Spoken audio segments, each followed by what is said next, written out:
For their 10th wedding anniversary, her husband gifts Caroline an expensive handbag. She is very happy with the gift, but notices how her mother-in-law is trying to feel something inside the bag and exchanges glances with her husband. The next day, Caroline goes to the store and discovers that her mother-in-law bought 2 identical bags.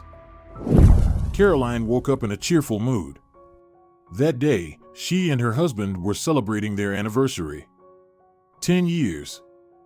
For this, she had taken a day off a month in advance, without pay, because she wanted to do something special for Frederick, organize a family dinner at home. It was a little disappointing that he had already warned her the evening before that he would have to leave early in the morning for some urgent matters. He sometimes went on business trips, but this one, as he explained, was to a nearby suburb, so he tried to reassure her. "Don't worry, I'll definitely be back by the evening. How could I miss such a day? Especially knowing my beloved wife will prepare my favorite dishes." He left very early, while Caroline was still asleep, so she didn't rush to get out of bed. She lay there for about 10 minutes, eyes closed, smiling as she remembered how they met. It happened completely by accident. She had just finished university and started working at a school when she took the children on a walk in the park. They wandered around the alleys for a long time, collecting beautiful leaves and fantasizing about what the clouds looked like. At one point, when the children were excitedly feeding the ducks swimming in the pond, and Caroline sat on a bench, a young man approached her. "Excuse my boldness, but could I join your cheerful company? I can't help but envy how you're spending time with the children." At first, Caroline wanted to refuse him, but then, unexpectedly, she said, "Well, if you guess what that cloud over there looks like, I think you can join us." Frederick, as it turned out, immediately looked in the direction she was pointing and without hesitation replied, "I think it's an angel who, by the way, shot an arrow into my heart just a minute ago." Caroline blushed, embarrassed. She was very surprised, but the children had seen different shapes in that cloud a little earlier. Yet, she too saw an angel. After that, Frederick walked with them for a while longer, and Caroline was once again amazed at how easily he could connect with everyone. "Are we by any chance colleagues? Are you a teacher? You get along so well with the children," she asked. Frederick smiled in response and shook his head. "Oh, no. I'm just an economist, a bank clerk, so to speak. But I've always loved children. They're real, open. They almost always say exactly what they think, unlike us adults." That evening, he invited her on a date. Caroline couldn't refuse. It felt so easy, as if they had known each other for 100 years. Caroline, stretching sweetly, slipped her feet into slippers, put on her robe, and went to make coffee. Slowly stirring the aromatic drink in the sieve, she suddenly remembered how, a month after their first meeting, Frederick unexpectedly showed up at her house with a huge bouquet of flowers. She and her mom, unsuspecting, had planned a thorough cleaning that Saturday and were a little confused by his appearance in full regalia, and with flowers. Right from the doorstep, he handed her a small velvet box and, breathlessly, said, "Caroline, please, be my wife." Her mother immediately gasped and sat down on a chair, while Caroline stood there for several minutes, speechless. At 23, she had often thought about marriage, but never expected such a proposal from Frederick. She thought they barely knew each other, and it was hard to say that she had an overwhelming love for him. Yet, she felt good with him. Frederick was calm, steady, everything in his life went according to plan, steadily and evenly. Surprising herself once again, she answered, "Yes, I agree." And for these 10 years, she had never regretted it. There was no love or passion between them like in the romantic movies, but respect, understanding, and support had always been present in their family. Both of them were content, and they considered themselves a happy couple. After finishing her coffee, with all those memories in mind, Caroline changed clothes and, taking the menu she had prepared for the day, began cooking. She loved to experiment in the kitchen, always coming up with something new. This time, she decided to keep only a few main dishes that her husband loved and add a few unusual ones she had recently invented. They didn't usually invite guests over. As Frederick always said, the family hearth should remain a family hearth, not a place for noisy gatherings. Caroline completely agreed with him on this matter. They met with friends on birthdays or other holidays, but they usually organized it at a small cafe near their home. She had suggested celebrating this anniversary there too, but Frederick had said, "Let's skip the noisy celebrations this time and invite only your mom and mine. We'll celebrate in a small family circle. I don't want one of those noisy gatherings." This time, Caroline agreed again. She had already invited her mother-in-law, who came to almost every holiday, and of course, her own mom. Her mom visited them less often, but she promised to come for this anniversary. Before her father passed away 8 years ago, they used to enjoy visiting people. They were always happy to have guests at their home too. But since his passing, Caroline's mother had been avoiding festive occasions. From early morning, Caroline had planned her work in the kitchen carefully, but by 4 in the afternoon, she was already exhausted. By 5 o'clock, her mother-in-law was the first to arrive and, placing her hands on her chest, exclaimed, "Well, Caroline, once again you've cooked as if it's a wedding. How much time did you, poor thing, spend at the stove?" Caroline playfully waved her off. "Just a bit behind. I'll slice the bread now and quickly change. But where's Frederick? I hope he'll make it back in time for the meal." When she returned 10 minutes later, her mother-in-law was already chatting with her own mom. "Mom, I didn't even hear you come in," Caroline said, kissed her, and added, "Well, now we just need to wait for my husband. I'll call him." Just as she picked up the phone, the sound of a door opening echoed in the hallway. A minute later, Frederick appeared in the living room doorway, holding a beautiful gift bag. Caroline immediately noticed he seemed a little tired, but before she could say anything, he handed her the bag. "Darling, congratulations to us on our anniversary. I want to give you a handbag. I hope you'll like it." Frederick knew that handbags and gloves were Caroline's weakness, so he smiled contentedly when he saw her reaction. As soon as she pulled the bag out of the package, both mothers gasped in unison, and Caroline kissed her husband. "Thank you, my dear. You always know what I like. You even picked the right color. It must have cost a fortune." Her husband smiled and tiredly said, "I'd spare no expense for you. You know that."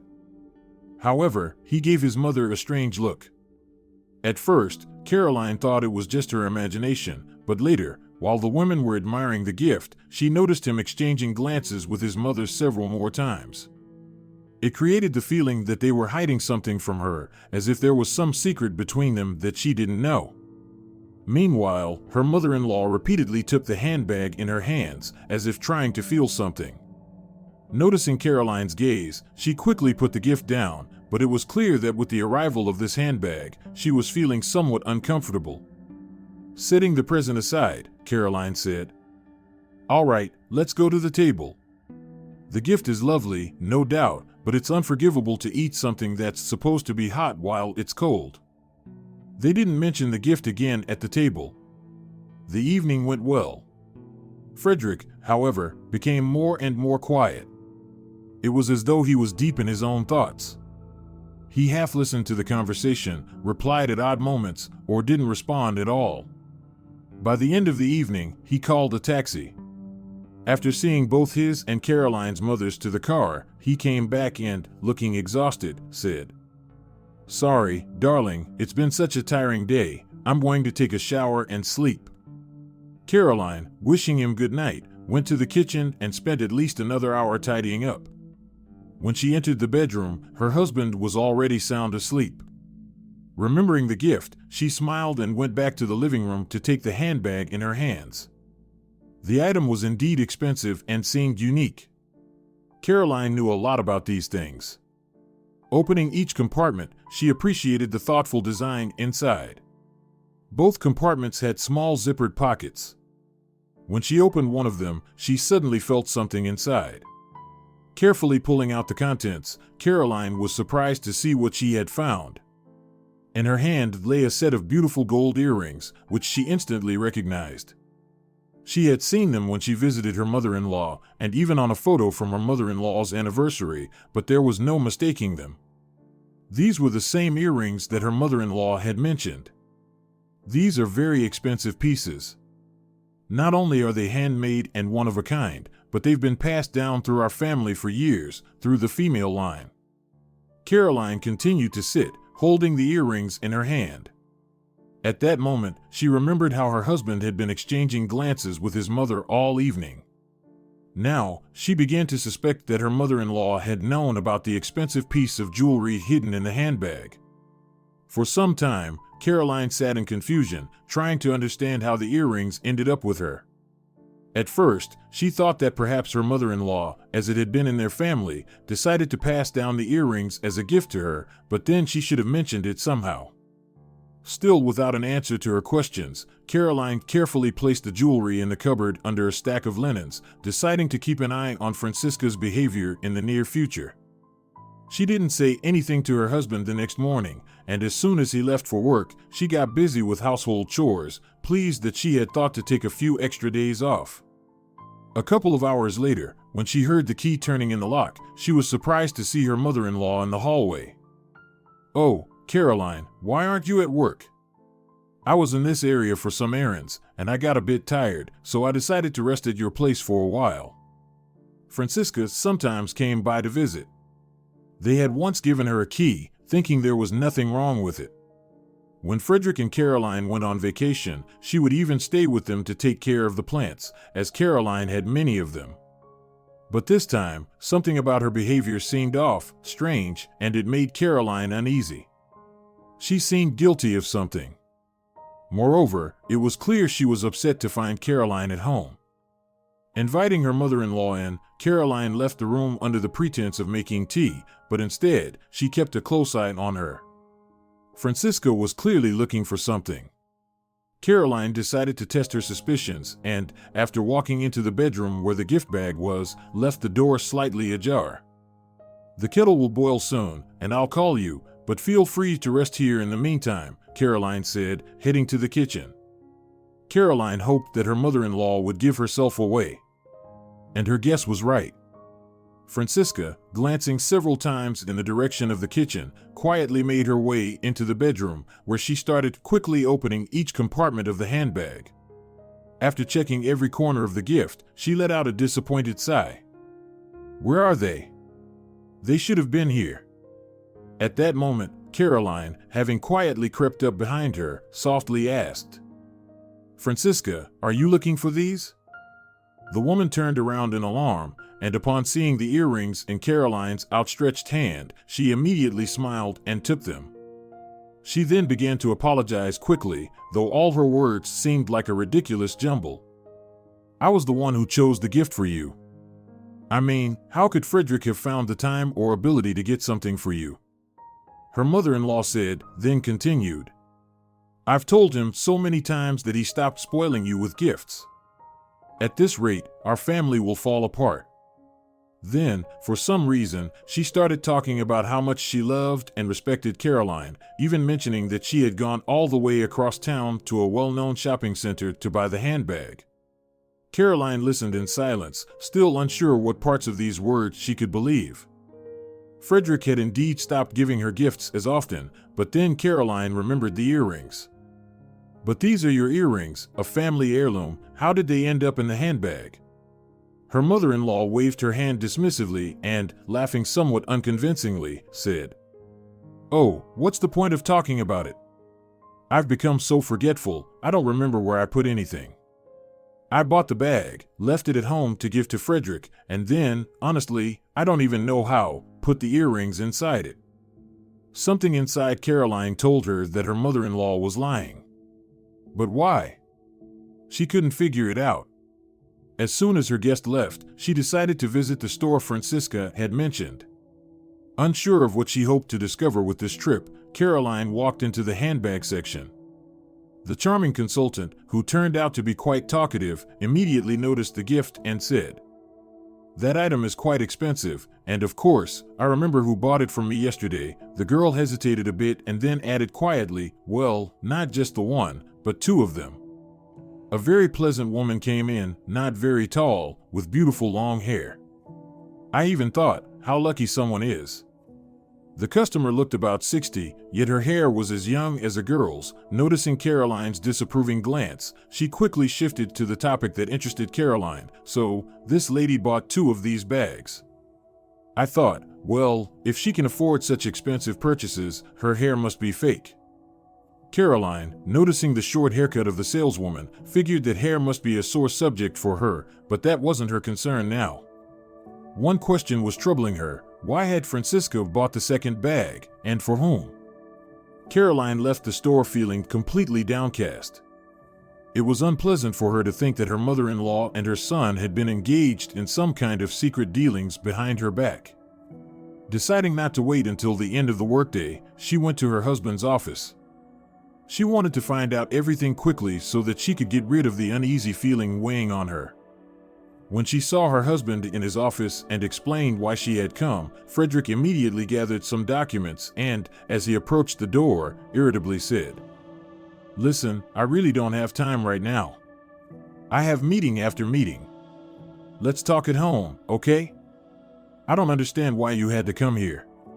Couldn't you have waited until the evening?" he said as he left, signaling that the conversation was over.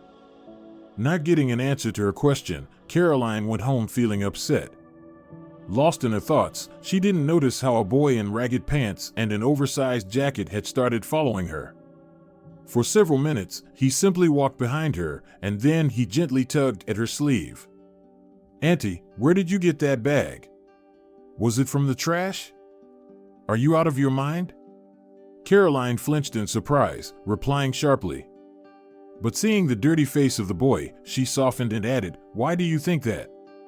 The ragged boy appeared to be about 9 or 10 years old, but he was so thin that it seemed a strong wind could blow him away. The boy sniffed comically, wiped his nose with his sleeve, and then answered, "I saw that bag yesterday on a nasty lady." He suddenly stopped, looking at Caroline with a critical gaze, as if deciding whether or not to continue the conversation. He then added in a whisper, "I'll tell you a secret, I didn't just see it, I stole it from that mean lady." Caroline looked at him in surprise and quietly asked, "But you know that's a crime, right? That's called stealing." The boy suddenly raised his voice in indignation. You didn't see that lady. All covered in rings, fancy clothes, and she filled up a whole basket with treats. When I asked her in the store if she could help me with anything, she refused and even called the security. The guard threw me out, like a dog, by my ear." At this point, the boy's voice quivered, as if he was about to cry. But, calming down a little, he waved his hand dismissively. "Oh, forget about her and her bag. And what's the crime, anyway? The bag was completely empty, there was no money in it. I just threw it in the trash. So, I figured you must have picked it up." Caroline felt a strange certainty that the boy was talking about the second bag her mother-in-law had bought. "Tell me, what did the lady look like? How old was she? What color were her eyes? Her hair, anything you remember?" To her surprise, the boy suddenly said proudly, "If you give me some money, I won't just talk about her eyes or her hair. I can show you where that lady lives." Not believing her luck, Caroline immediately took out a bill from her bag and handed it to the boy. "Can you take me there right now? How did you find out her address?" The little boy squinted his eyes cunningly. "Well, I figured out the bag was empty, and I don't even know why, but I decided to follow her. Then, I thought of getting back at her for calling the guard on me. And I was lucky, because she lived not far from the store where we ran into each other. She could have gotten in a car, and I would have had to search for her for ages." After taking the money from Caroline, he carefully folded it several times and tucked it inside his jacket. Then, waving his hand in the direction he meant, he continued, "We're going over there. We'll need to pass about 5 houses. By the way, my name's Edgar." He said this with such a serious expression that Caroline couldn't help but smile. "I'm Caroline. Nice to meet you. Now, lead the way, Edgar, as you say, to that nasty lady." It turned out that the lady didn't live as close as Edgar had promised. They had to walk for about 10 minutes. During that time, the boy shared some of his rather sad life story. When Caroline asked why he was begging on the street, Edgar quickly responded, "What else can I do? My mom and dad died in a car crash 2 years ago. Now, I only have my uncle left." They were all driving back from work that day. Dad was driving, Mom was next to him, and Uncle Donald was sitting behind. "I heard the police say that. And why doesn't your uncle look after you? How can he let you walk the streets and beg for money?" Caroline asked indignantly. But the boy looked at her with such a gaze that it made her heart tighten. For a few minutes, they walked in silence.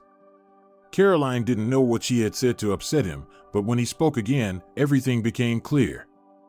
Staring off into the distance, he quietly said, "Uncle Donald can't walk after the accident. He's in a wheelchair and hardly ever goes outside. He really wanted to have surgery. He said it could be done for free. But then someone called, hung up, and he cried silently.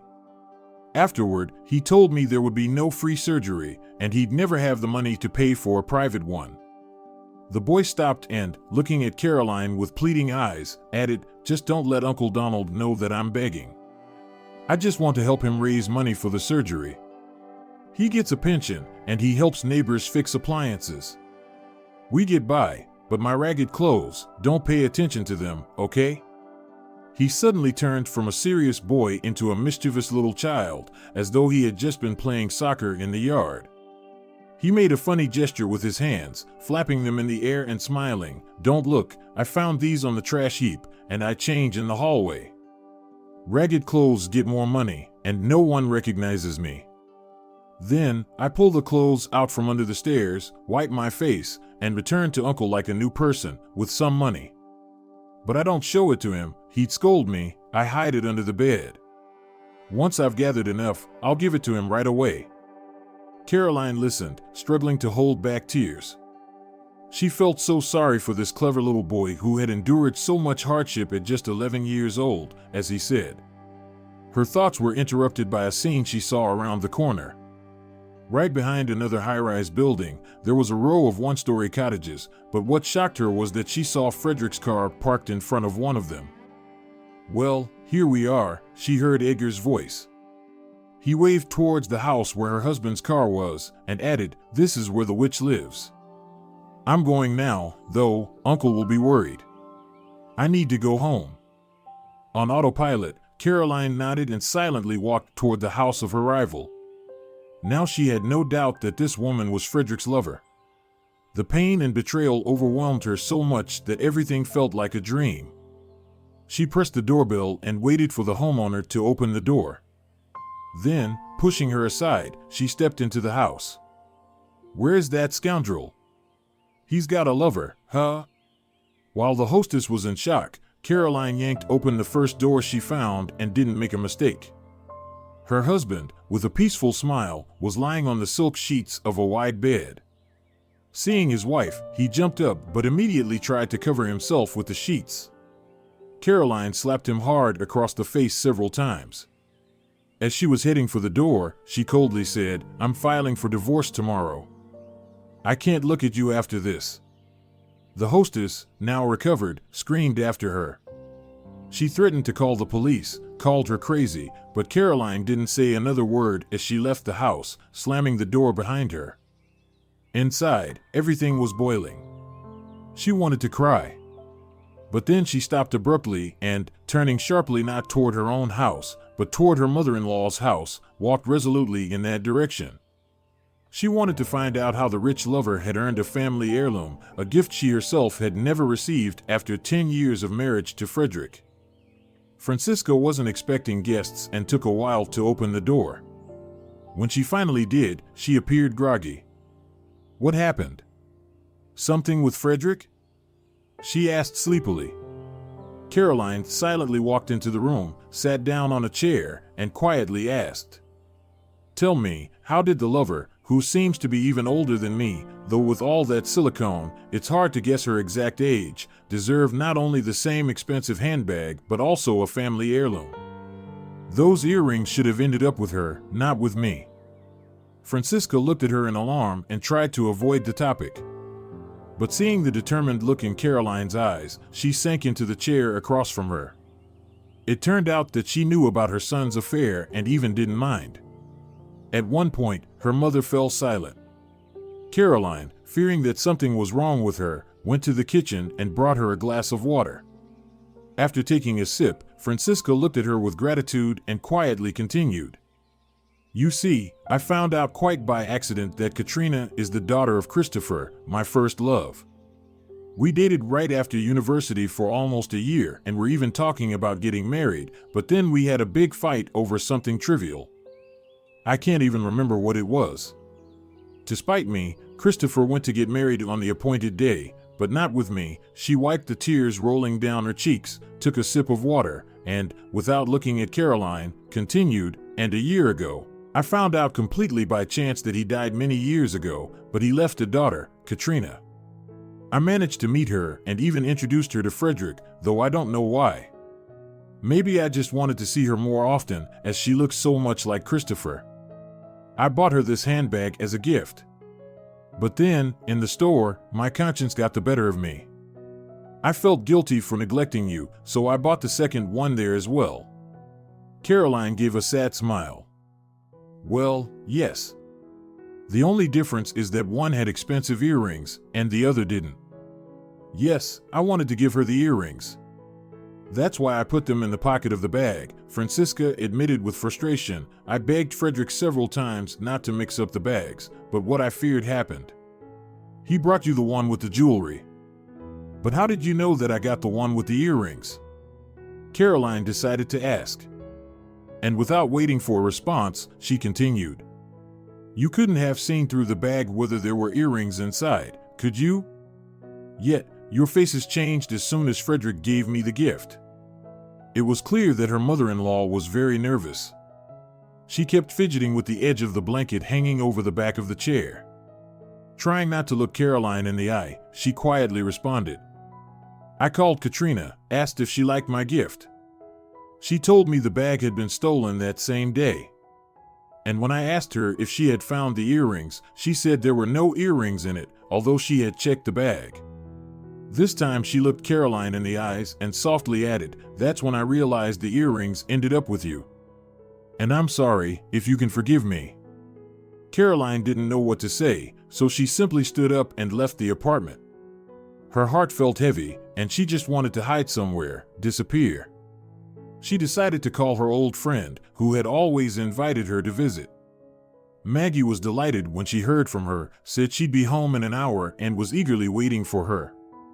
At first, Caroline thought about stopping by her house to grab some things, but then she figured her husband might have already gotten there first, and she had no desire to see him. So, she headed straight to Maggie's place.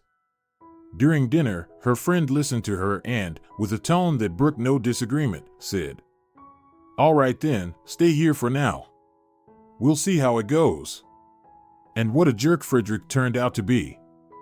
No worries, we'll find you a better man, but get divorced first. Caroline couldn't even think about relationships with men.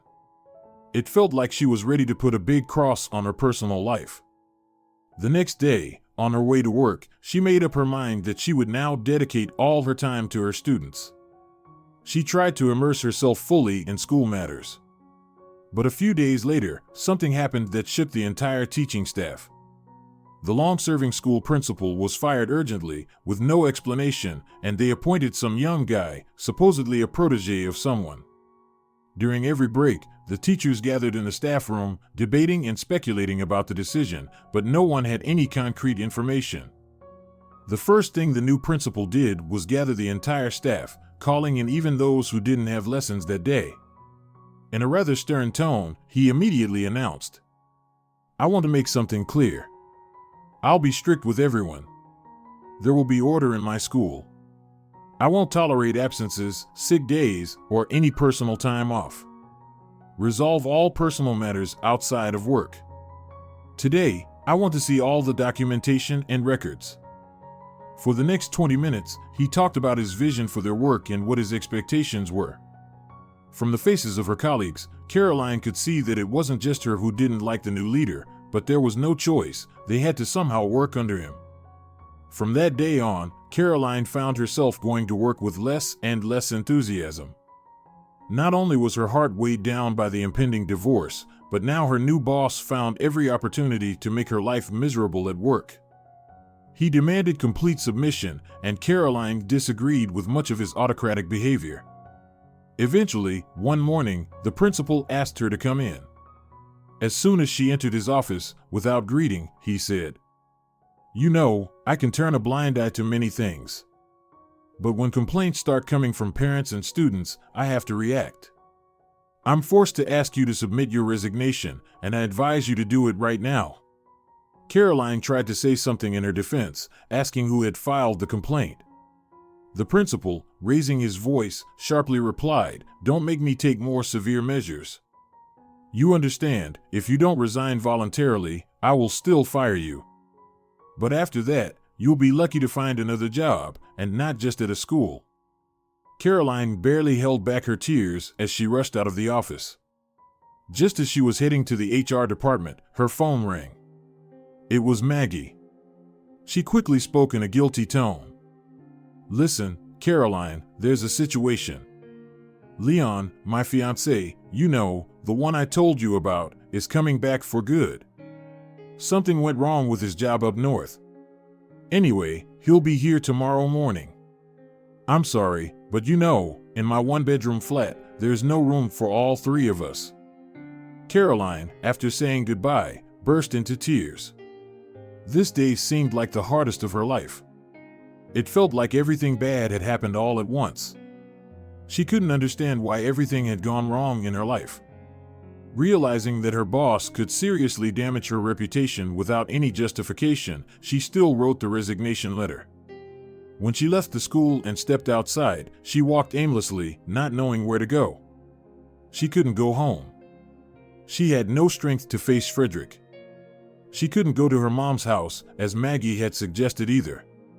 She was too ashamed to drag the only person she was close to into all this mess. Plus, after her father's death, her mom's health wasn't perfect. She often complained of heart problems. Caroline tried her best to protect her from stress. She walked without knowing where to go, tears flowing uncontrollably down her cheeks. In just 1 week, her entire world, built over many years, had collapsed. Now she had neither a family nor a job, and it seemed there was nowhere for her to go. Exhausted, she sat on a bench, covered her face with her hands, and cried bitterly. She didn't know how long she had sat there, but she was jolted out of her despair by a faint touch on her shoulder. She heard a familiar young voice behind her. "When I cry like this, my uncle always says that crybabies like me could flood the whole planet, and he also says that if you've got arms and legs, then everything's not lost." Sniffling, Caroline looked up and saw Edgar gently patting her on the shoulder. In that moment, she realized that the warmth from his little hand seemed to pass some comfort to her. "Why are you crying so much? Did someone die?" he asked, furrowing his brow. Not fully understanding why she was telling Edgar her problems, Caroline, through her tears, whispered, "I was fired, I'm getting divorced, and I have nowhere to live, nor do I have any reason to live." She buried her face in her hands again and, unable to hold back, began to sob again. But at that moment, Edgar yanked 2 bags out of her hands, bags she had taken when leaving the school, and, with an adult-like tone, declared, "All right, we're going to my uncle's. You'll stay with us for now. We'll be in the room, and you'll be in the kitchen. There's a big sofa there. Uncle Donald will figure something out. He's great, you know?" He said with such conviction that Caroline somehow believed that this unknown uncle would indeed come up with something. She hesitantly asked, "But will he be mad that you brought a stranger into his house?" Now, with a mischievous, childish grin, Edgar joyfully replied, "Nah, of course not. He's really kind, and he'll be happy to have guests. Though, he probably won't cook anything except potatoes, but that's enough for us." Then, as if remembering something, he looked seriously at Caroline and added, "Just one thing. Remember, I told you not to let him know I'm begging?" When we get to the entrance, I'll change clothes. Then we'll go to him." Even though Caroline didn't like this, she had no choice. Nodding her head, she followed the little commander. Uncle Donald turned out to be very kind and open-hearted. He immediately made Caroline feel comfortable, and she ended up telling him everything: the betrayal, the affair with her mother-in-law, and the loss of her job. Donald listened to her without interrupting. "Well, is this really such a disaster that you don't want to live, as you say? Maybe your life is only just beginning." "My life hasn't changed, but you'll be just fine," he said, and for some reason, his words made Caroline feel a bit better. The next morning, as soon as she woke up, Caroline decided to start looking for a job. She knew perfectly well that the money she had received upon being fired wouldn't last long. She spent the whole day walking through schools and lyceums, but didn't find anything. Tired and upset, she returned to Donald's apartment, stopping by the store on the way. Seeing how simply dinner had been laid out the night before, just fried potatoes and tea with bread, she decided to treat her generous hosts a little. After dinner, Edgar almost immediately fell asleep, and Donald said, "I can see you're struggling. As I sometimes say myself, my mood is at rock bottom. Is it because of work?" Without waiting for an answer, he carefully rolled himself into the room, trying to do it as quietly as possible, and a few minutes later returned with a laptop on his lap. "I was thinking about something." He wheeled closer to the table and said, "Nowadays, you can learn anything on the internet and teach anyone. Maybe you could try teaching online?" He placed the laptop in front of her and, smiling, added, "The tech's a bit old. I got it as a reward for my work. It was in terrible condition, but I fixed it up. So, it should still work fine." The offer initially seemed doubtful to Caroline, as she had never taught remotely.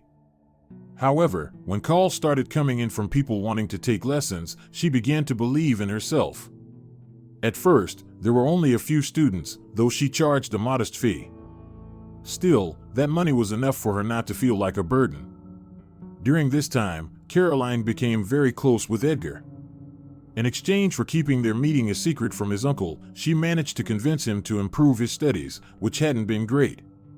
At first, the boy didn't want to sit with textbooks, but eventually, he became so involved that one day he asked, "Caroline, can we study outside today? Not just with me. I have 2 friends, and their studies aren't great either. They want to try it because you explain things so well." How could she refuse someone who had actually helped change her life? Now, every day for Caroline was full. Between her online lessons and tutoring the boys in the yard, she still managed to deal with the divorce proceedings, which weren't going smoothly. Her husband had hired the best lawyer, and of course, everything turned out in his favor. After 10 years of marriage, she found that she had almost no rights to anything. When she came back from the court session feeling dejected, Donald comforted her for a long time. "Is property really the most important thing? You've got your laptop now, and that's the most important thing. By the way, I heard they're holding a best teacher competition." Caroline gave a bitter smile. "Best teacher, you say, without a corner to call my own and no proper job? Where am I supposed to live now?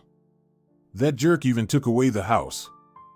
He said I'd never be able to buy even a dorm room on a teacher's salary."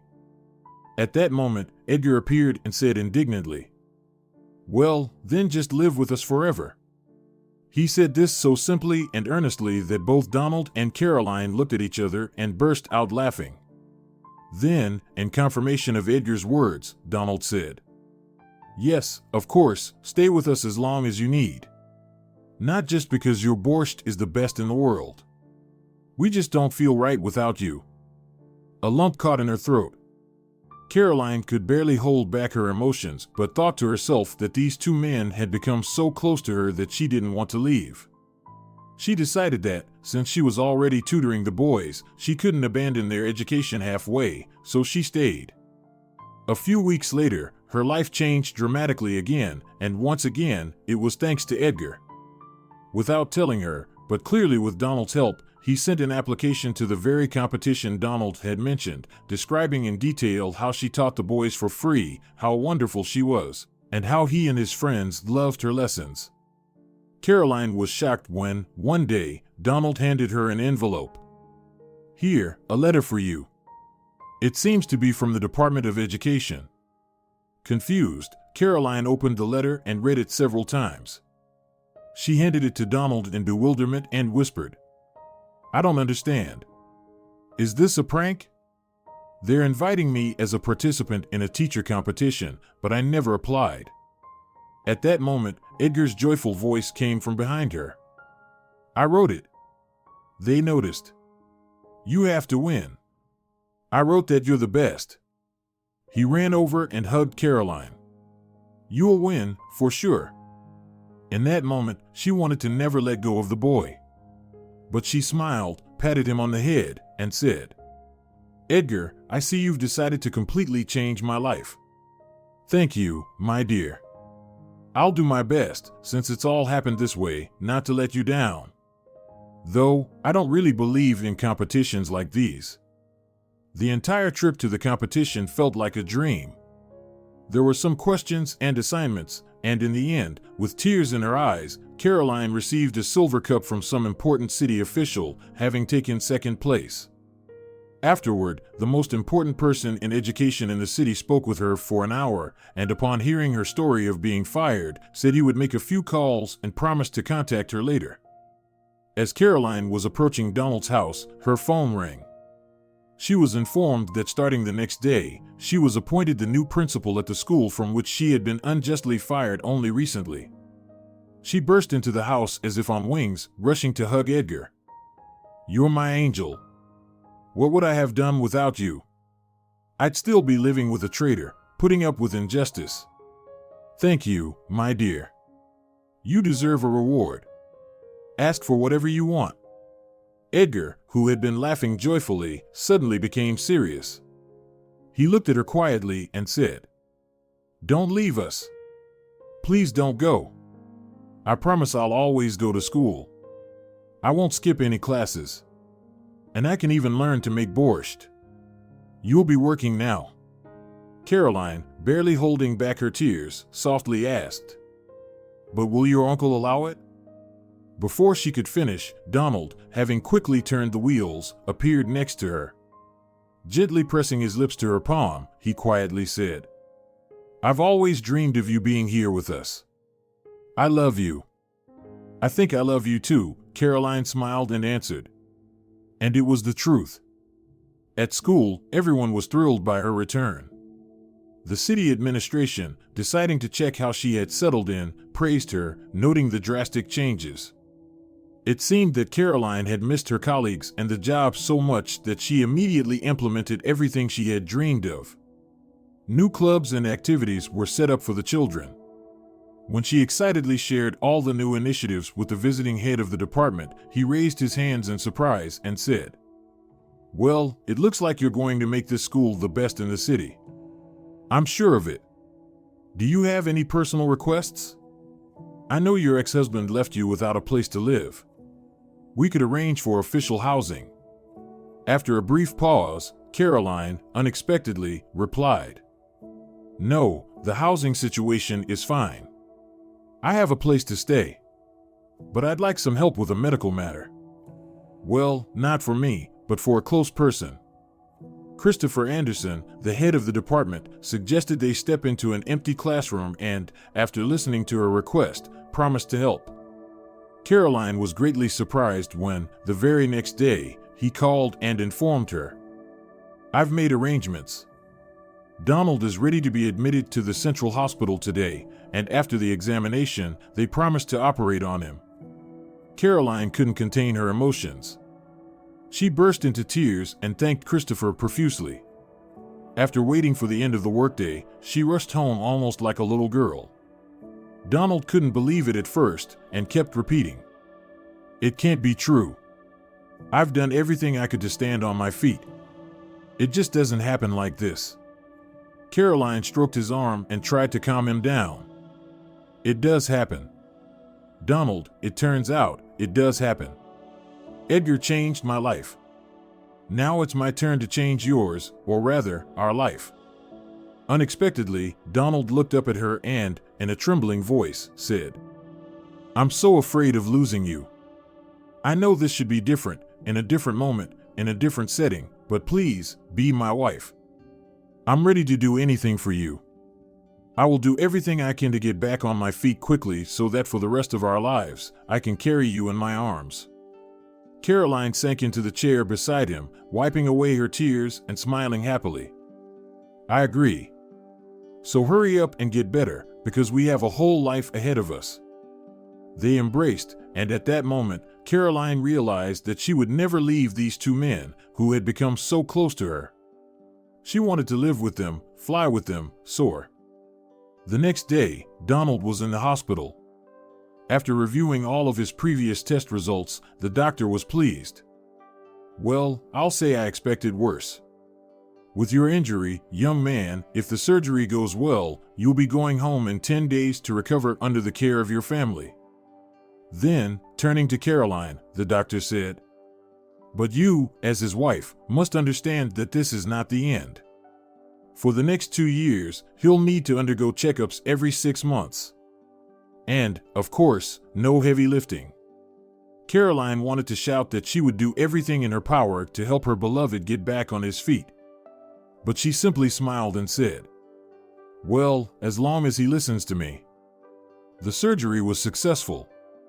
Donald quickly began to recover. Edgar and Caroline visited him almost every day. And one time, when Caroline was adjusting his pillow, she caught a glimpse of Donald gently kissing her, and the boy joyfully shouted, "Are you going to get married now?" Donald, trying to stay serious, asked his nephew, "Where did you get that idea? And admit it, would you actually want that?" Edgar looked at him in surprise. "What, don't you know that when you kiss, you have to get married?" Then, without paying attention to the laughter of the adults, he suddenly approached Caroline, hugged her, and sadly added, "Of course, I'd want Caroline to be your wife. Then she'll be like a real aunt to me, since you're my uncle, and she'll never leave us." Caroline hugged the boy.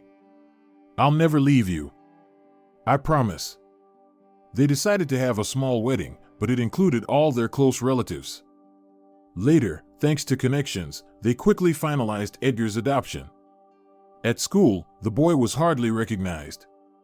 He almost became an honor student, and a year later, when Donald was walking better, though still with a cane, he and Edgar were there to greet Caroline from the maternity ward with little Veronica. The baby girl was about to have a new home. During this time, after filing an appeal with the help of a good lawyer, again found thanks to Caroline's newfound fame, justice was restored in the division of property with her ex-husband. The proceeds were enough for Donald to buy a new, spacious house along with housing for the family.